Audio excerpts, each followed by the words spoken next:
everyone, and welcome to today's webinar. Today we'll be talking about how AI will transform financial management.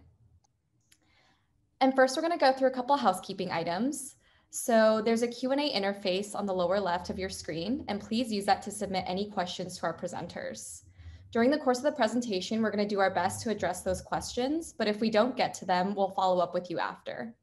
After the webinar is complete, we'll send you a copy of the presentation and recording, as well as follow-up emails after the event. And please don't forget to take our post-event survey, which you will receive upon conclusion of this webinar. So here's our agenda for today. We're going to kick off with introductions, and then we'll go into our main content, which is 9 questions of an AI overview, the AI and the financial function, and then concerns and looking ahead. And if we have enough time, we'll get into Q&A with our panelists. So I'll kick things off. My name is Janet Wee. I'm a product marketing manager here at Sage Intacct, and I manage our product launches and customer campaigns. And I'm going to have our panelists introduce themselves, starting with Eric. Hey, thanks, Janet. My name is Eric Zonlicker. I'm Director of AI Product Strategy here at Sage Intacct, and I focus on our AI strategy and ultimately delivery of AI-powered features. Thanks. Glad to be here. Thank you. David? Hey guys, David, Director of Machine Learning here at Sage, and I'm responsible for the ML behind Sage Intelligent Time, if you've ever used it, and work very closely with Eric, and I've been here at Sage for just over 2 years. Thank you, and let's end with Sandy. Thanks. I'm Sandy. I work in product marketing for Sage Intacct, and I'm focused on bringing our AI products to market. I'm really excited about the ability for AI to help finance teams elevate their work and free them from repetitive and mundane tasks. Awesome. Thanks, everyone. So first, we're going to start with an overview of AI, kind of to get a little more context into what it is and what it can do. So my first question is actually for Eric. What is AI and why does it matter? Yeah, so AI, or artificial intelligence, I would broadly define as the pursuit of creating computer systems that are able to perform tasks that normally require human intelligence. So basically computers that are able to behave intelligently. You know, we see examples of AI all around us, right? So Alexa and Siri voice assistants, or Google Search, which uses AI to service better search results. Teslas use it in self-driving mode. Facebook uses it to show you relevant ads, and Netflix uses it to recommend shows that it thinks you'll like. And it matters because it can perform tasks for us humans that allows us to live better lives. You know, in that case of Google, AI is crunching millions of data points, and in less than a second gives us the information we need. In the case of self-driving cars, it's AI that watches the road and other dangers and gets us safely to where we need to go. Now, on that, the tech isn't perfect yet, but it's getting better every day. And some studies actually estimate it's already 10 times safer than humans. And in the finance setting, which is obviously relevant to us here at Sage Intacct, we're building a future where AI will automate manual, low-value processes. It will monitor transactions for accuracy so you can trust your financials. And it will synthesize information across your different systems to help you understand what the future might look like and how to best prepare for it. So to quote our CTO, Aaron Harris here, AI allows us to elevate the work of humans, elevate the work that humans do to be more valuable, and lets humans focus on unique skills that AI will never be able to replicate. I really like that quote by Aaron. I definitely agree. So yeah, that's why it matters. Great, thank you for that broad overview. I think it really helps put into context what AI is and how it can help the finance function. And to kind of get a little bit more into the nitty-gritty, David, what terminologies do we typically associate with AI? Oh, I think this one's me again. I can take this one. Sorry. Yeah, no problem. So yeah, artificial intelligence, right? It's really an umbrella term. So I already defined it just a few minutes ago. But under that broad sort of umbrella term of AI, you have different kinds of what I would call AI technologies. So these can be rule-based programs. It can be robotic process automation, or RPA. It can be what we would call like classical machine learning, and then finally deep learning. So if I just kind of give an overview of each of those, if you start with a rule-based program, it's one that follows a simple rule, such as if X, then do Y. So for example, it could perform a simple email filtering task, right? Like let's say we want to move an email to our spam folder. We could set up a rule that says if an email subject contains the word promotion or the phrase hurry with an exclamation point, move to the spam folder. And it's easy to tell that while this might work well in some cases, it won't work all the time.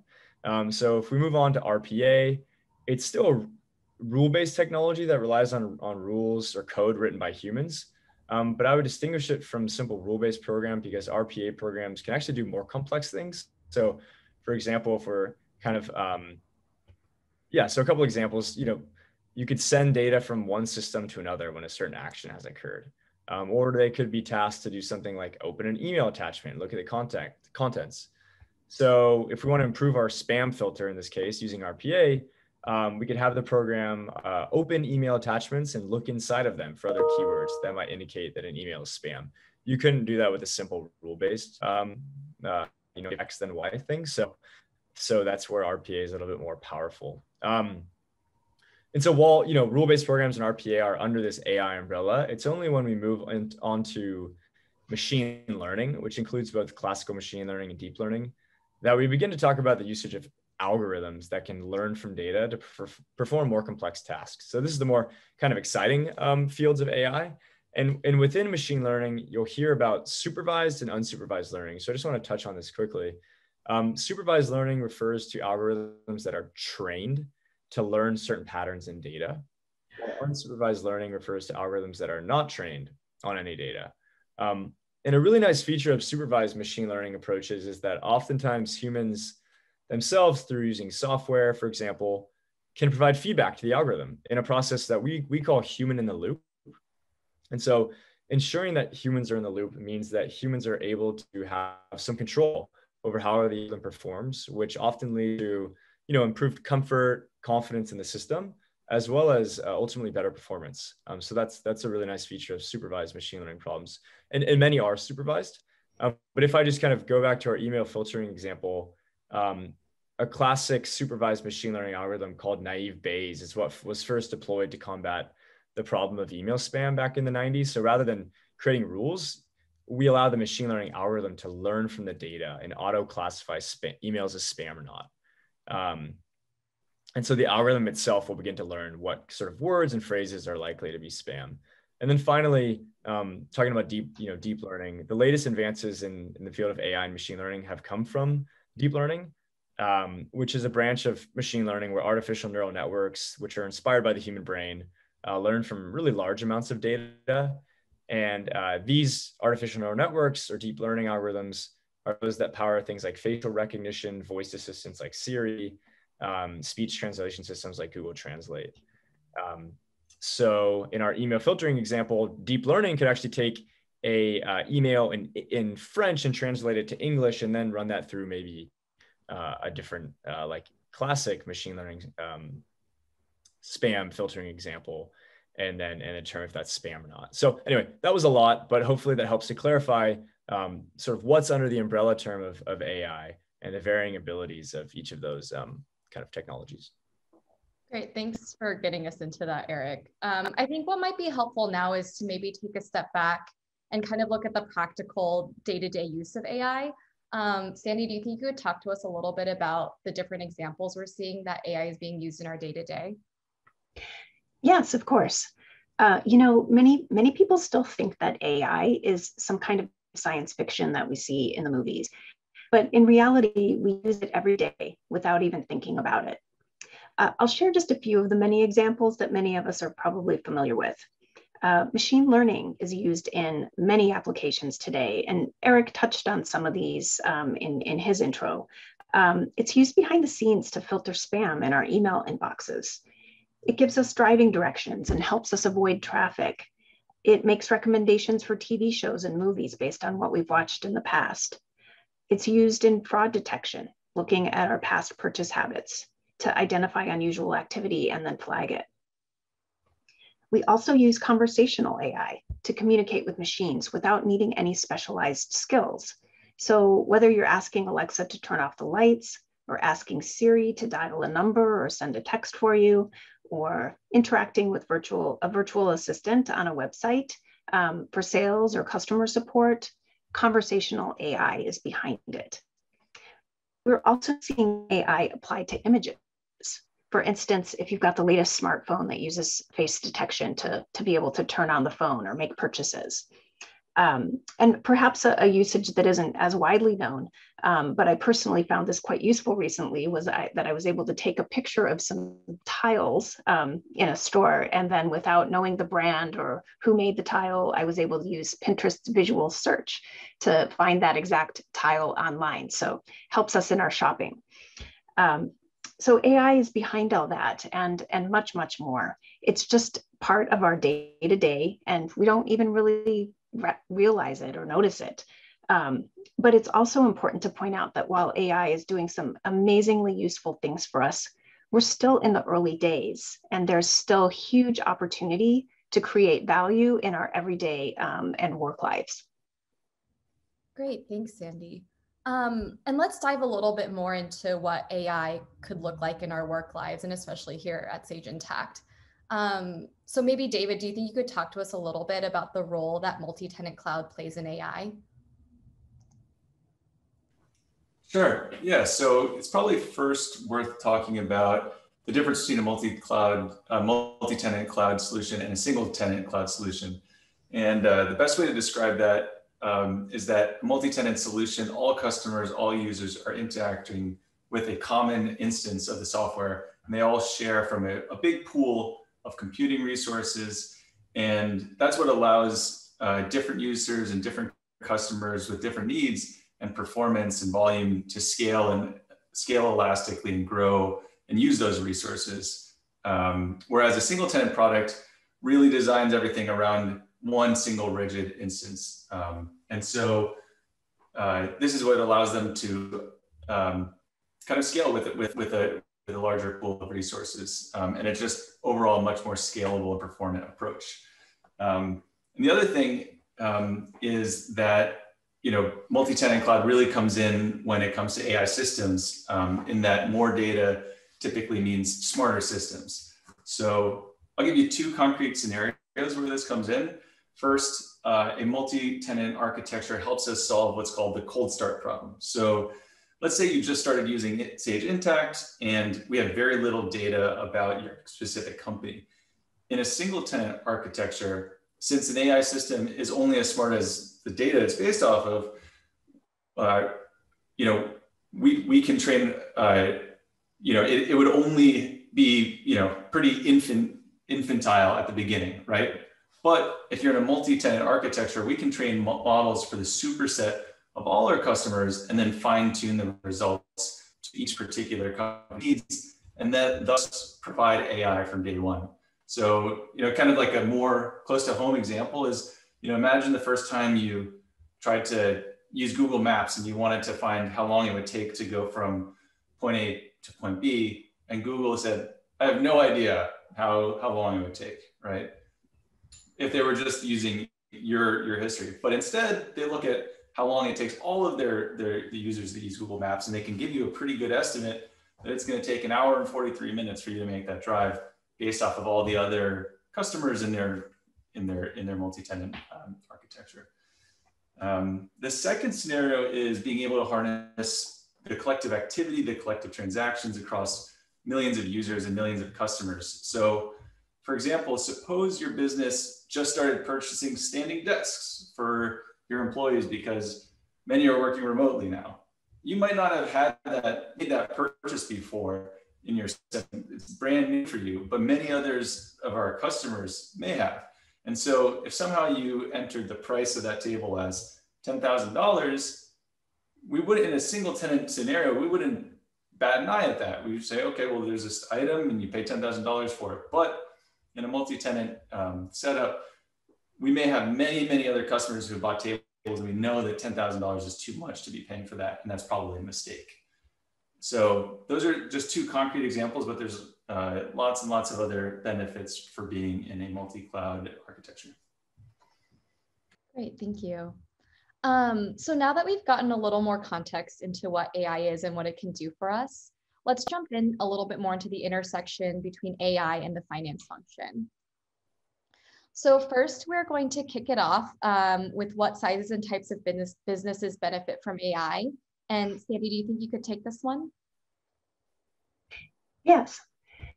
You know, there's a general perception that AI is this big, expensive luxury that only big companies can afford. But that's not actually true anymore. We're seeing what we call the democratization of AI, where these tools are accessible to everyone. Businesses of all sizes and types can use it and benefit from it. It's now embedded within many cloud-based software services, often at no additional cost to the customer. So small and medium businesses can automate their more routine tasks, and they can focus on the more complex challenges that humans are better at. We're also seeing it in a wide variety of applications across industries. For instance, a small bookshop can use predictive ordering to manage their restocking, or a small e-commerce company can use it to make recommendations to their customers on their website. In the travel industry, we see the use of virtual assistants a lot. And in the healthcare area, we're processing huge sets of data to detect changes in the human body that allow doctors to diagnose complex and rare conditions and create new drugs to treat those diseases.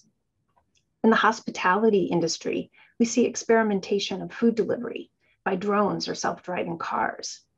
And it has the huge potential to change the way restaurants think about inventory, customer marketing, and menu selection. There are many, many other examples that we could share, but hopefully this is enough to convey that companies of all sizes and all industries can really access and benefit from AI.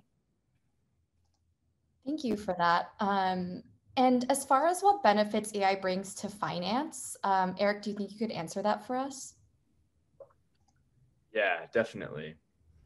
So here at Sage Intacct, we've talked a lot about the benefits that AI can bring to finance teams, and we've done so through these three pillars: continuous accounting, trust, and insight. So I just want to break each one down, and then I have some examples of each one as we'll step through this. But starting with the continuous accounting. So continuous accounting is all about getting data into the system in as real time as possible. So a lot of these are transactions like payments in, payments out, expense reports, timesheets, etc. Currently, finance teams, spend a lot of their time on these relatively low value and repetitive tasks. So automating as much of this as possible will save teams time and free them up to work on more high value tasks. Moving up to continuous trust, it's about using AI to continually monitor financial transactions for, incorrect, fraudulent, or anomalous entries. And there's a $40 billion industry in the US alone built around auditing financial statements so that investors and other stakeholders can trust the integrity of those statements. However, much like the financial close, this currently happens at snapshots in time.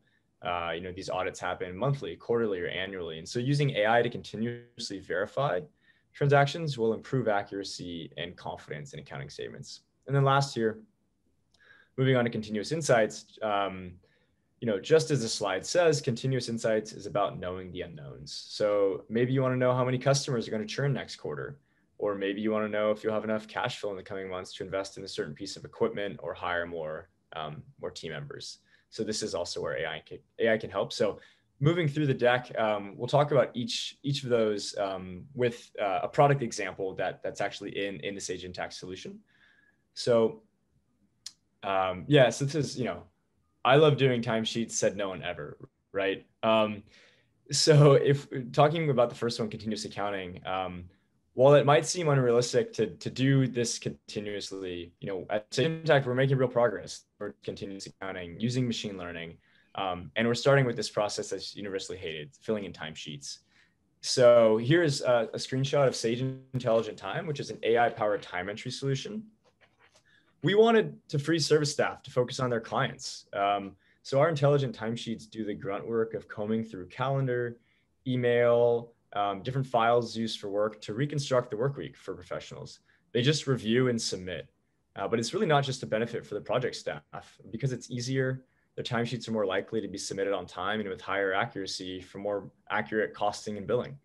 And that elevates the work of finance, who doesn't have to play timesheet cop. They don't have to chase people to get their timesheets in every period. And that's a huge value add. So And it can also elevate your revenue if you're a service company that bills for your time, allowing you to capture up to $10,000 a year in billable revenue that wouldn't have been captured. Obviously, that changes depending on the size of the firm. But that's some of the initial assessment that we've done, because it can help people actually capture, gather lost time that's otherwise slipping through the cracks.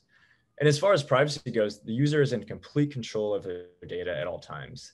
They determine what can be gathered, and their information is never shared with anyone else but themselves.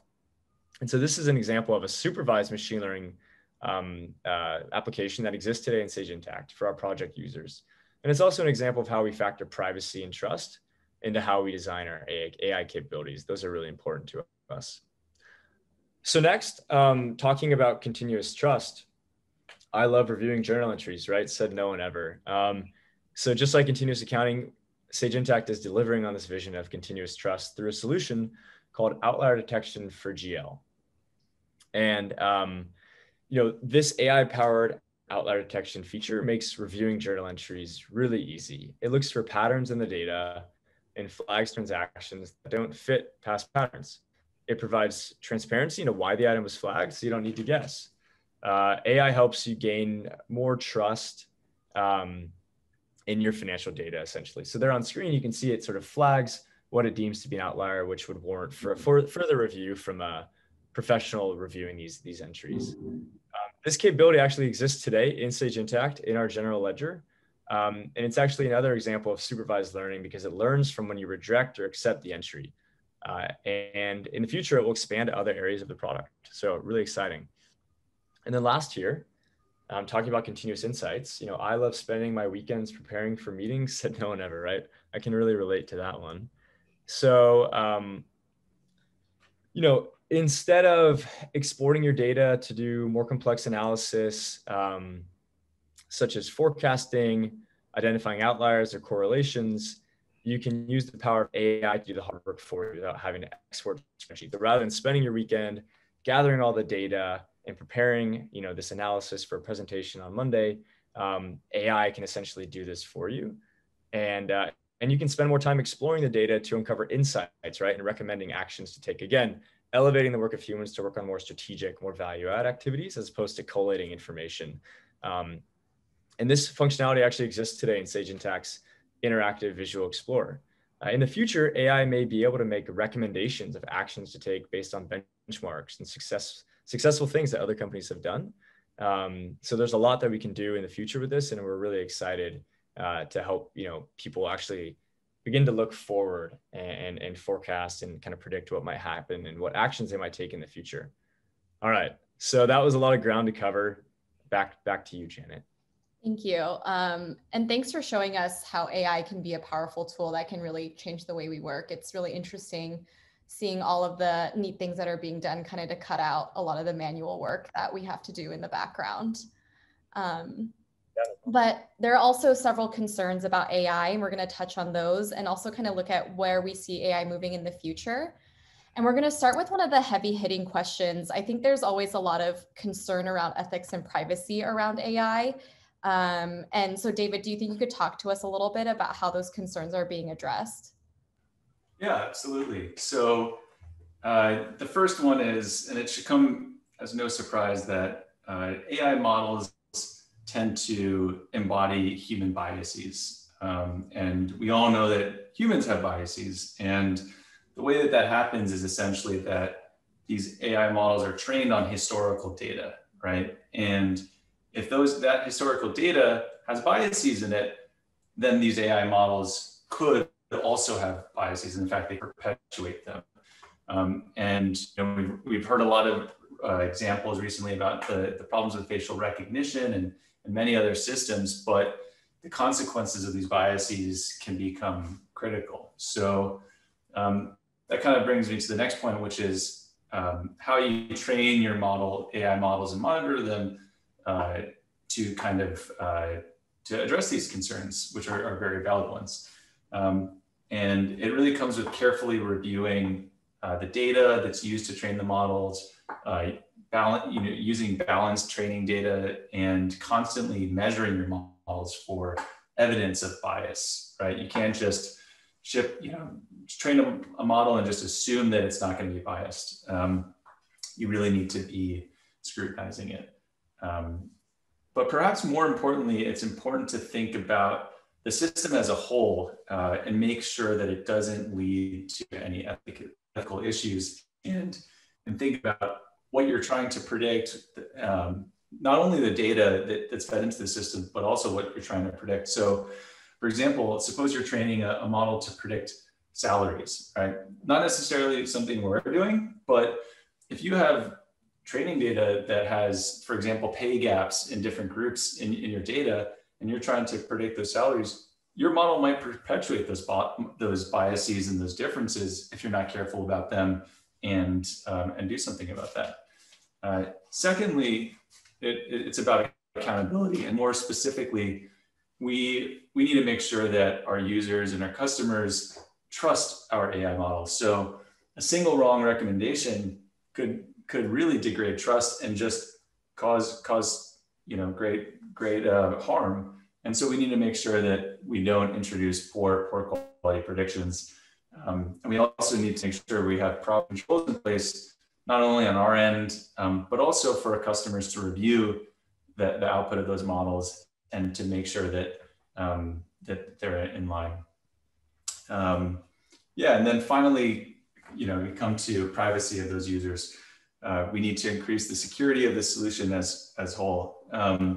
And there are ongoing initiatives like federated learning, which is a really exciting new area where, in fact, the data from companies and users isn't even required to leave their computers, and we can actually ship the models to the data. So there isn't even a concern of sharing your data, right? Which is a kind of a technical solution to the privacy question, but it's still quite new, and it also is very much a beta thing at these times. But this is just one area where we can bring technology to solve some of the privacy and ethical concerns.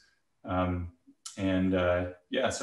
those are just some examples again of some of the ethical considerations. But it's a really important area that we think a lot about and make sure that we're doing the right thing. Yeah, of course, I can see why that would be super important. And if we change gears a little bit and think about how we see expanding the finance function over the next 5 years, what kind of predictions do you think you have, Eric? Sure. So first, before jumping into what you can see on the slide here, I want to set the stage a little bit. Sundar Pichai, the CEO of Alphabet, has said that AI will be more transformative to humanity than electricity. That's a pretty bold statement. A PwC study says that AI will contribute $15.7 trillion to global GDP by 2030, right? So we're just a decade away, basically.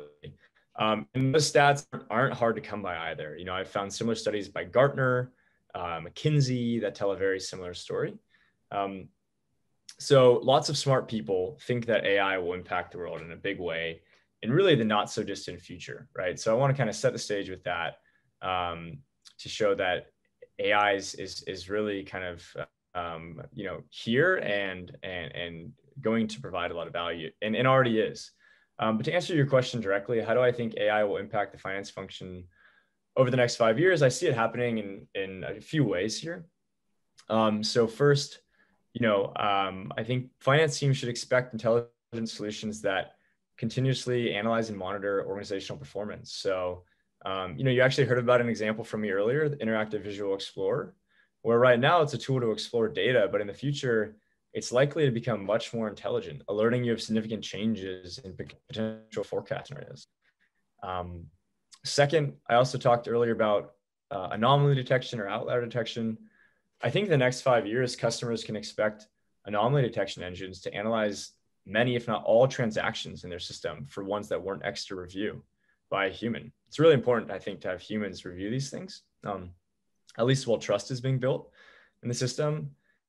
And that will save finance teams a lot of time and increase the accuracy of their financial statements and prevent things like fraud. So that's one another area where I think it will show in finance. A third example is image recognition, OCR. smart matching. So if you think about the sort of like AP process, right, you need to read an invoice oftentimes, figure out what's on that, and code it, or you know, and potentially match it if you're doing a two-way or three-way match in the accounting process. And you know, we already see that, but I think we'll see a lot more of that, where these documents will be read in digitally and sort of understood by machines, again, with a human there to verify that that's correct. But ultimately, that will save a lot of time and increase accuracy. And then a fourth example here is a recommender system. So these are all over Netflix, Amazon. So you've definitely been a consumer of a recommender system. You know, for example, Sage Intacct could also recommend something, right? Like that, maybe you look at an irregular transaction that's a little related to the outlier detection feature. Or maybe there's a change in expected billings or a contract that's about to renew, right? AI can sort of continuously look at all this data that's in your system and recommend action, right? I think that's when it becomes most important, is when it can recommend meaningful action. And then process automation. So, you know, there are a lot of things that fall into this bucket. You could even say OCR, image recognition, is part of that. Coding and matching could be part of that. RPA could be part of that. Here at Sage, we recently acquired a company called AutoEntry. It's a great solution that I would put under this process automation bucket. It helps with the processing of AP invoices, as I spoke to earlier. So that's a fully automated process, actually, with AutoEntry. So a lot of customers are really loving that solution. And then another example was one I spoke about earlier, called Sage Intelligent Time, right? Automating the process of filling in a timesheet and making that easier, faster, more accurate. And then finally, last year, but not least, is conversational AI. So, you know, Sandy mentioned it earlier, but with Siri or Alexa, what used to be done by typing into a text box is now done by speaking into a mic, right? So in that case, the graphical UI actually goes away. And so going forward with conversational AI, you can imagine team members at an organization submitting their expenses through a simple conversational interface like a Slack bot or a Microsoft Teams bot. And that concept was actually demoed at the Sage Intacct Advantage user conference. So, of course, as these technologies become more commonplace, making sure users trust the AI will be very important, sort of dovetailing off of what David spoke about in terms of ethics. And so in order to do that, you know, data privacy and security, as well as model explainability, which is something we didn't talk about, but basically being able to understand how a model got to, or a machine learning system got to its conclusion, will be really paramount. Yeah, thank you. There's a lot of really interesting things on the horizon that I think we have to look forward to. So now that we've seen the spectrum of the function of AI and also what it looks like in finance, I kind of want to take a step back and take a little bit of a broader view of how a company like yourself can help prepare to adopt this technology. So for anyone looking to make their investment in AI for their organization's future, what kind of things should they be considering? I want to open this to all of the panelists, but Eric, why don't we start with you? Yeah. Sure. So what can people do to prepare their business? So, you know, I think, you know, AI is really only as smart as the data that's used to train it. So, you know, kind of implement ways of working that generate and capture data about the business. You know, we come from an old way of thinking that we're constrained by technology storage costs, right? That's high. And so just kind of changing the way of thinking there, and you know, just kind of getting comfortable with collecting the data so that can be used for machine learning. And yeah, I think that's one place where I would start. David, do you think you could chip in? Yeah, so I guess on the second bullet I think it's super important to think about principles around data, right? Spoke before about how critical it is, you know, in all of these models, that there might be biases in your data and they could be perpetuated in your models, but more just generally thinking about not only from that perspective, but also in compliance and other regulatory requirements. It's really important to have principles around how you manage your data and make sure that you're doing the right thing when it comes to AI and machine learning, but just overall, especially even as a data-driven organization. And even the regulatory requirements are constantly changing, and having processes and guidelines to be, reviewing those and making sure that what you're doing there makes sense. As I said before, a lot of this just boils down to the data. So you just have to keep a very close eye on that. Great. And Sandy, do you have any parting thoughts? Yeah, as I said before, AI is really for everyone. I would recommend that organizations begin preparing and experimenting. So you don't need to be an expert, but you need to understand and trust the results of AI and make sure that they're real. So take advantage of the solutions that you're using today that already have AI embedded, if you have them. Try them out. It's good for you to understand what the options are in your existing solutions or new solutions that you acquire and how they'll help you become more productive. You can use some of the things you've learned today and apply them when evaluating new solutions, such as looking for cloud solutions that provide data and resources for AI to use. Looking at how the privacy and the transparency are being incorporated into those solutions. And of course, the value that AI delivers, and how it can free you to add more human value to your business. Great. And that wraps up our presentation portion, actually. But we do have some time for a couple questions for our Q&A portion. So let's jump in. And really, I'm just going to open this to the floor for any of our presenters or panelists to take on. So the first question is this: when do you think AI will be able to make decisions for us?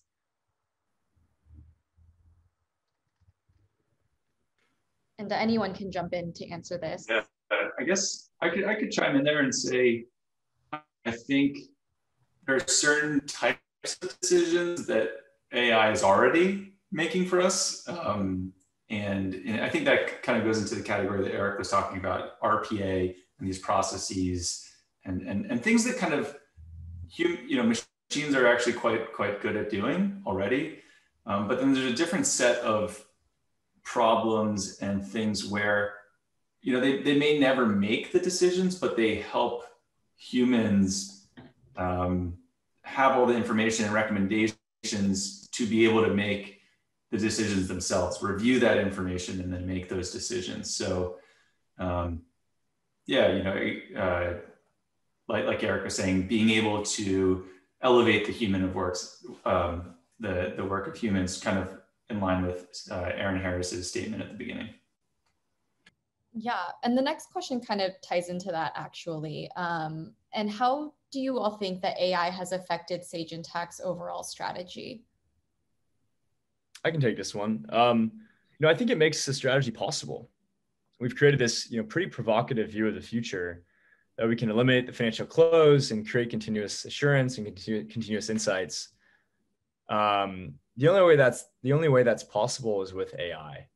So what started off as something that's quite provocative and ambitious, and really, something more directional, more than achievable in the short term. Now we believe we have the technology available to achieve our ambitions and to innovate along those storylines that we've spoken about today. Great. And I think we have time for one more. So as our final question for the day, what do you all think is the best way to measure the ROI or the return on investment for AI?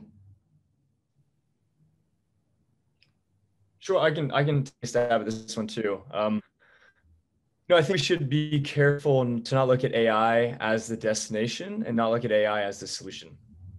AI is a tool that's available to us to create solutions. And so in that regard, I'm not sure why we would measure the ROI of AI-powered technology any differently than we would measure ROI of legacy technology. We just believe that it now unlocks the ability to solve problems that prior to AI were not possible or were prohibitively expensive.